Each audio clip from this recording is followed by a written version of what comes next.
सीमा और राधा दोनों सगी बहनें थीं, मगर दोनों के स्वभाव में जमीन आसमान का अंतर था। राधा जहां स्वभाव से विनम्र और दरियादिल थी, वहीं सीमा एक नंबर की स्वार्थी और लालची थी। कॉलेज खत्म होने के बाद उनके माँ बाप ने उनकी शादी करने का फैसला किया। चूंकि सीमा बड़ी थी, इसलिए पहले उसकी शादी तय की गई। एक दिन घर में सीमा और राधा अपने माता पिता के साथ बैठे हुए थे। सीमा बेटा, मैंने तुम्हारे लिए एक लड़का देखा है। ये देखो, ये उसकी फोटो है। ये तो बताइए पापा कि लड़का कितना पढ़ा लिखा है, उसका घर परिवार कैसा है। मैं नहीं चाहती कि मेरी शादी किसी कम पढ़े लिखे या गरीब से हो जाए। अरे बेटा, लड़का बैंक में ऊंचे पद पर है, अच्छा खाता पीता घराना है उसका, रुपए पैसों की कोई कमी नहीं है। तो फिर ठीक है, मुझे मंजूर है ये रिश्ता। निश्चित समय पर बड़े धूमधाम से सीमा की शादी कर दी गई। चूंकि सीमा बड़ी बेटी थी, इसलिए उसके पापा ने शादी में कोई कसर नहीं छोड़ी। उन्होंने अपनी हैसियत से ज्यादा खर्च किया इस शादी पर। इसकी वजह से उन पर अच्छा खासा कर्ज भी हो गया। कुछ समय बाद राधा भी शादी के लायक हो गई। एक दिन, सुनो जी, मैंने राधा के लिए भी एक लड़का देखा है। ये लोग सीमा के ससुराल वालों जितने अमीर तो नहीं हैं, मगर शहर में उनका अपना घर और अपनी किराने की दुकान है। अपनी राधा खुश तो रहेगी ना वहाँ? हाँ हाँ, क्यों नहीं। चाहता तो मैं भी था कि सीमा की तरह राधा की शादी भी बड़े धूमधाम से करूं, मगर पैसे की समस्या सामने खड़ी है। कितने बड़े बड़े घरों में उसके लिए रिश्ता देखा, मगर पैसों की वजह से बात आगे नहीं बढ़ पाई। तभी राधा वहाँ आ जाती है। वो अपने माता पिता की सारी बातें सुन चुकी थी। आप चिंता मत करो पापा, आपने जहाँ मेरा रिश्ता तय किया है, मैं वहीं खुश रहूंगी। मुझे तो बस आप लोगों का आशीर्वाद चाहिए। राधा की बातें सुनकर उसके पिता को थोड़ी शांति मिली। निश्चित समय पर बड़े ही सीधे साधे तरीके से राधा की भी शादी हो गई। राधा के ससुराल में केवल उसकी सास थी, जो अक्सर बीमार रहा करती थी। राधा ने आते ही घर की सारी जिम्मेदारी अपने सर ले ली, जिससे उसकी सास को बड़ी राहत मिली। राधा दिन भर घर का काम करती थी और समय मिलने पर वह दुकान के कामों में अपने पति का हाथ भी बटाती थी। उधर सीमा की जिंदगी ऐशो आराम से गुजर रही थी। कभी शॉपिंग तो कभी किटी पार्टी। उसका सारा समय इन्हीं चीजों में बीतता था। एक दिन राधा और उसके पति दुकान पर थे, तभी वहाँ एक चमचमाती कार आकर रुकी। उसमें से सीमा और उसके पति निकले। सीमा के हाथ में मिठाई का डिब्बा था। दोनों दुकान में गए और सीमा राधा को मिठाई का डिब्बा देते हुए बोली, तेरे जीजा जी ने आज ही इस कार की डिलीवरी ली है। पूरे 20 लाख की कार है। मैंने सोचा ये खुशखबरी राधा को दी जाए। दरअसल सीमा राधा को जलाने के लिए अपनी कार दिखाने वहां आई थी, मगर भोली भाली राधा उसकी इस चाल को समझ नहीं पाई। मगर राधा का पति अनिल इन बातों को समझ गया। सीमा और उसके पति के जाने के बाद अनिल बोला, तुम्हारी बहन यहाँ खुशखबरी देने नहीं आई थी, बल्कि हमें जलाने के लिए यहाँ आई थी। वो जानती है ना कि हमारी हैसियत नहीं है ना कार खरीदने की, इसलिए अपनी नई कार दिखाकर हमें जलाना चाहती थी। नहीं जी, ऐसी कोई बात नहीं है। वो भला हमें क्यों जलाना चाहेगी? ऐसी ही बात है। उसे पता है ना कि मैं कभी कार नहीं खरीद सकता, मामूली दुकानदार जो हूँ, और उसका पति तो बैंक में बड़ा अफसर है ना। क्यों? किसने कहा कि तुम कभी कार नहीं खरीद सकते? तुम जरूर कार खरीदोगे। अरे सीमा का पति तो बैंक में नौकरी करता है। एक हिसाब से देखें तो वो बैंक का नौकर है, उसे बैंक के हिसाब से काम करना पड़ता है। मगर यहाँ तुम तो अपने मालिक हो, तो तुम जैसे चाहो अपनी मर्जी के मुताबिक काम कर सकते हो। अगर तुम ठान लो तो कुछ भी कर सकते हो। मैं हर कदम पर तुम्हारे साथ हूँ। देखना, थोड़ी ही दिनों में तुम एक कार क्या 10 कारों के मालिक बन जाओगे। उसने सारी चिंता छोड़कर जी तोड़ मेहनत करना शुरू किया। वो रोजाना सुबह 7 बजे दुकान खोलता था और देर रात 10 बजे तक दुकान पर ही रहता था। दोपहर के बाद राधा भी उसका हाथ बटाने दुकान पर आ जाती थी। राधा और अनिल दोनों ही स्वभाव से कोमल थे। ग्राहकों से बड़ी ही विनम्रता से बात करते थे। इसका नतीजा ये होता था कि जो भी एक बार उनके यहाँ से सामान ले जाता, वो फिर बार बार वहीं आता था।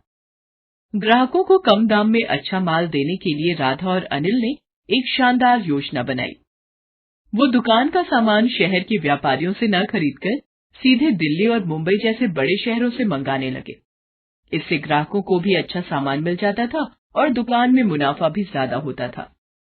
इस तरह धीरे धीरे कुछ ही सालों में अनिल ने राधा के नाम से कई किराने, फल, सब्जियों और डेयरी उत्पादों की दुकानों का शुभारंभ किया और उनका नाम रखा राधा ग्रोसरी मार्ट।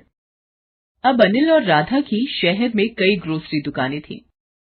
उनकी गिनती अब शहर के जाने माने और अमीर हस्तियों में होने लगी थी।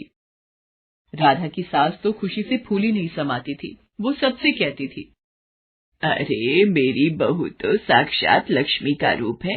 वो इस घर में आई और देखो घर को क्या से क्या बना दिया। साक्षात लक्ष्मी है मेरी बहू, मिट्टी को हाथ लगा दे तो सोना बन जाए। एक दिन अनिल नई कार लेकर घर आया। अरे फिर नई कार ले आए? मैं कुछ नहीं कर रहा, ये तो तुम्हारी बात ही सच हो रही है। कौन सी बात? अरे तुमने ही तो कहा था ना कि मैं एक नहीं 10 कारों का मालिक बनूंगा। लो, उनमें से 7 तो आ गई, बस अब 3 और बची हैं। राधा खिलखिलाकर हंस दी। चलो इसी खुशी में तुम्हारी बहन के घर मिठाई दे आए। दोनों मिठाई लेकर सीमा के घर चले। कार से उतरकर दोनों उसके घर के अंदर पहुंचे। अंदर सीमा और उसके पति में लड़ाई चल रही थी। इस लड़ाई की धुन में उन्हें पता ही नहीं चला कि कब राधा और अनिल वहां आए। अरे मैं पूछती हूँ कि जरूरत क्या थी बैंक में पैसे गबन करने की? तुम्हारी जमानत करवाने में घर की सारी जमा पूंजी खर्च हो गई। पर से बैंक ने तुम्हें नौकरी से भी निकाल दिया है। घर में एक पैसा भी नहीं है, घर गाड़ी सब गिरवी पड़े हैं। तुम्हारे एक गलत कदम ने सब मिट्टी में मिला दिया। मैंने क्या अपने लिए बैंक से पैसे गबन किए थे? ये सब तुम्हारी वजह से हुआ है। तुम्हें ही शौक चढ़ा था पार्टी करने का, शॉपिंग करने का, अब भुगतो। देखो जी, ताने मत मारो। कोई और लड़की होती तो अब तक तुम्हें ठेंगा दिखाकर अपने मायके चली गई होती। तो तुम भी चली जाओ ना, किसने रोका है तुम्हें? जानते हो ना कि मेरे मायके की हालत खराब है, इसीलिए शेर बन रहे हो। अभी वो लोग झगड़ ही रहे थे कि उनकी नजर अनिल और राधा पर पड़ती है। सीमा रोते हुए राधा से लिपट जाती है। अरे आप लोग यहाँ, मैं आपको कुछ कहने की जरूरत नहीं है, हम लोग सब जान चुके हैं। मैंने सुना है इस महीने आप एक नई ग्रोसरी स्टोर खोलने वाले हो। अगर वहां का मैनेजर आप मुझे बना दें तो बड़ी कृपा होगी। हमारे घर की हालत तो आप देख ही रहे हैं, आपसे कुछ छुपा हुआ नहीं है। अनिल और राधा ने एक बार एक दूसरे की ओर देखा और फिर सीमा के पति को हाँ बोल दिया। अब सीमा का सारा घमंड चूर चूर हो गया था। एक समय में जिसे वो अपनी दौलत की झूठी शान दिखाकर जलाना चाहती थी, आज वो उसी के रहमो करम पर थी। उसे एहसास हो गया था कि दौलत पर कभी घमंड नहीं करना चाहिए। प्रीति की बुआ शोभा दिल्ली में रहती थी। प्रीति के पिता धनराज चाहते थे कि प्रीति अपने कॉलेज की पढ़ाई शहर में अपनी बुआ के घर रहकर ही पूरी करे। प्रीति, तुम्हारी बुआ ने सोनिया के कॉलेज में बात कर ली है। तुम अपना सारा सामान पैक कर लो, कल सुबह की तुम्हारी बस है। प्रीति, शोभा दीदी बहुत अच्छे स्वभाव की हैं, वो तुम्हारा पूरा ध्यान रखेंगी। अगले दिन प्रीति अपनी बुआ के घर दिल्ली आ जाती है। सोनिया शोभा से कहती है, मम्मी आपको मेरा ही कॉलेज मिला था इस गांव की गवार के एडमिशन के लिए। सोनिया धीरे बोलो, प्रीति बाहर ही है और वो तुम्हारे मामा जी की बेटी है। भूलो मत, तुम्हारी माँ भी एक गांव से ही शादी करके शहर आई थी। मम्मी आप जो भी बोलो पर मुझे इस गांव वाली से दूर ही रखना, वरना मेरा स्टेटस भी खराब हो जाएगा। पता नहीं, लग रहा है इसके आने से घर में गोबर जैसी बदबू आ रही है। मैं जरा नहा कर आती हूँ। प्रीति सोनिया के कमरे से आती आवाजों को सुन तो रही थी, पर अपनी बुआ के निर्मल स्वभाव के कारण वो उस वक्त चुप रही। अगले दिन प्रीति कॉलेज जाने के लिए तैयार होती है। तुम ये देसी सलवार कमीज में कॉलेज जाओगी? पर गांव में तो मैं यही सलवार सूट ही पहनती हूँ और मैं यही लेकर आई हूँ।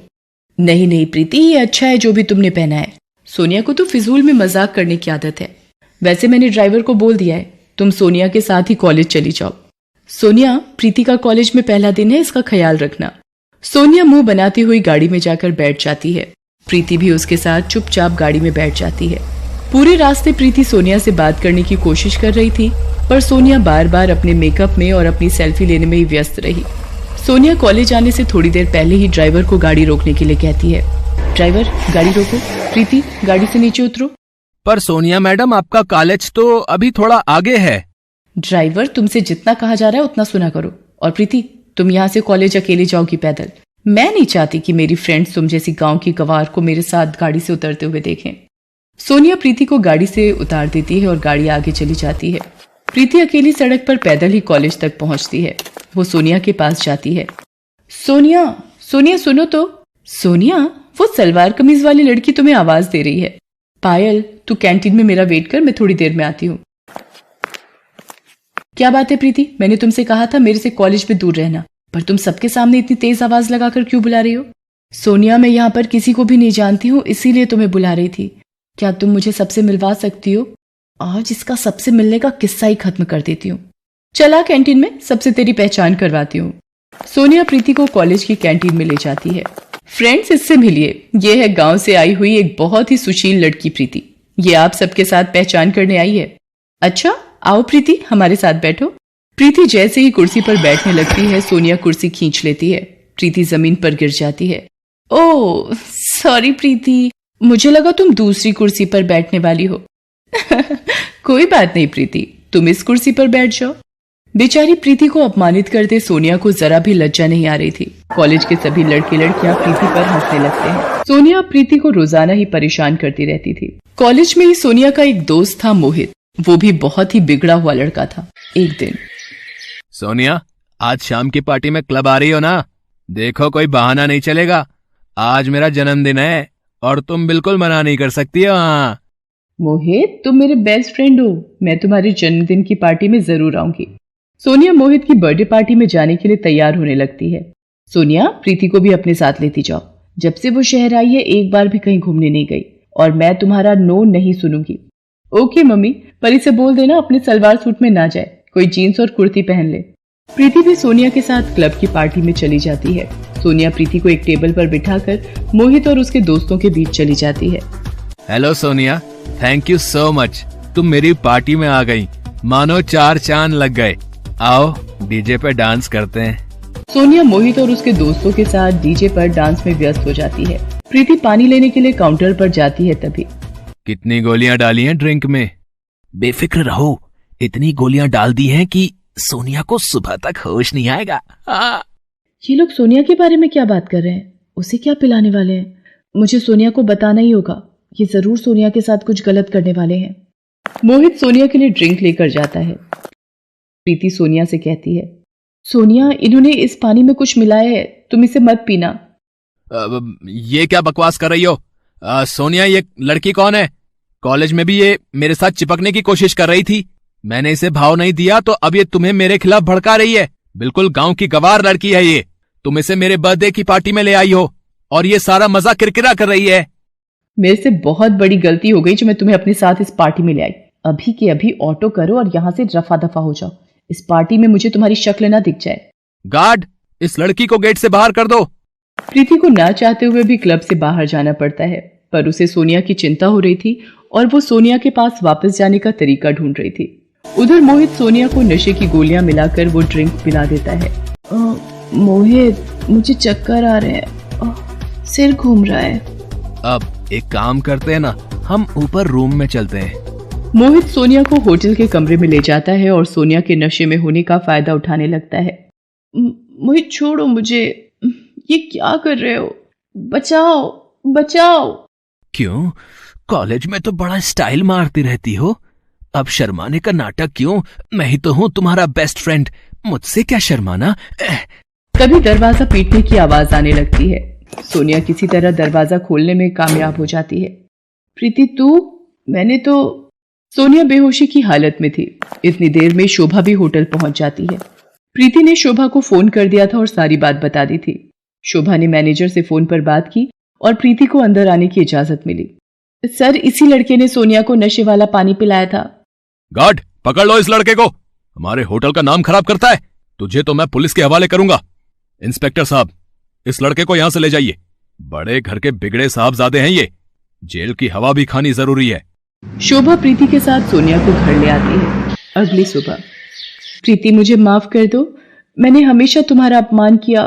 तुम गांव से आई हो ये कहकर हमेशा तुम्हारा मजाक बनाए, पर कल तुमने मेरी इज्जत बचाकर मेरे ऊपर बहुत बड़ा एहसान किया है। मुझे अपनी गलती का एहसास है। क्या तुम अपनी बहन को माफ कर दोगी? हाँ, एक शर्त पर माफ कर सकती हूँ। कॉलेज की कैंटीन का समोसा मुझे अपने हाथों से खिलाओगी? उस दिन के बाद से सोनिया का स्वभाव प्रीति के लिए बिल्कुल बदल जाता है। शोभा भी ये सब देखकर बहुत खुश होती है। शहर की छोरी, गांव की गोरी एक दूसरे के दिल में प्यार की जगह बना लेती हैं।